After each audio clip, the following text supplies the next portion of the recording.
ఏంటి అంటే, దినములు చెడ్డవి గనుక మీరు సమయమును పోనీయక, ఏమన్నాడండి? సద్వినియోగము. సద్వినియోగము అనే పదానికి ఇంగ్లీష్లో ట్రాన్స్లేషన్లో రాయబడిన మాట ఏంటంటే, రిడీమింగ్ ద టైం అనే పదాన్ని వాడాడండి. ఏమన్నాడండి? రిడీమ్ అంటే ఉపయోగించుకో. దేన్నంటండి?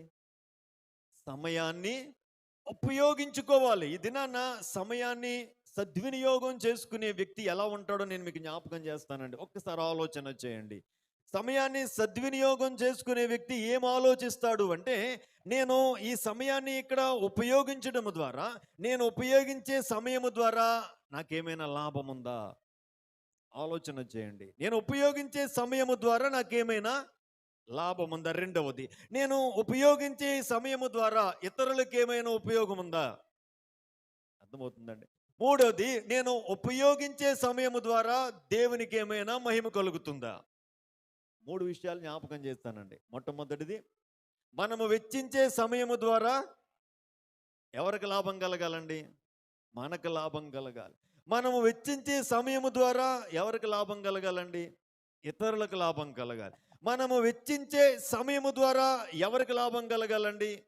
దేవుని. ఒకవేళ ఈ మూడు అనుభవాలు మనం లేకపోయినట్లయితే మనం సమయాన్ని ఏం చేస్తున్నట్టండి? వృధా చేస్తున్నట్టు. Wasting of time is equal to wasting of life. మనము దేన్ని వృధా చేస్తూ ఉన్నాము అంటే, దేవుడిచ్చిన జీవితాన్ని మనం ఏం చేస్తున్నామండి? వృధా చేసేస్తున్నాం. ఇది మనం ఉపయోగించే సమయము మనకు ఆశీర్వాదకరంగా లేనప్పుడు, మనం ఉపయోగించే సమయము ఇతరులకు ఆశీర్వాదకరంగా లేనప్పుడు, మనము ఉపయోగించే సమయము ద్వారా దేవుని నామానికి మహిమ తీసుకుని రానప్పుడు మన జీవితాన్ని మనం ఏం చేస్తున్నామంటే వేస్ట్గా చేసేసుకుంటున్నామంటండి. ఏం చేసుకుంటున్నామంటండి? ఇది మన సమయము ఆశీర్వాదకరంగా ఉండాలి అంటే, మన సమయము దీవెనకరంగా ఉండాలి అంటే, మన సమయాన్ని మనం ఏం చేసుకోవాలి అని బైబిల్ చెప్తుంది అంటే, సద్వినియోగం చేసుకోవాలి.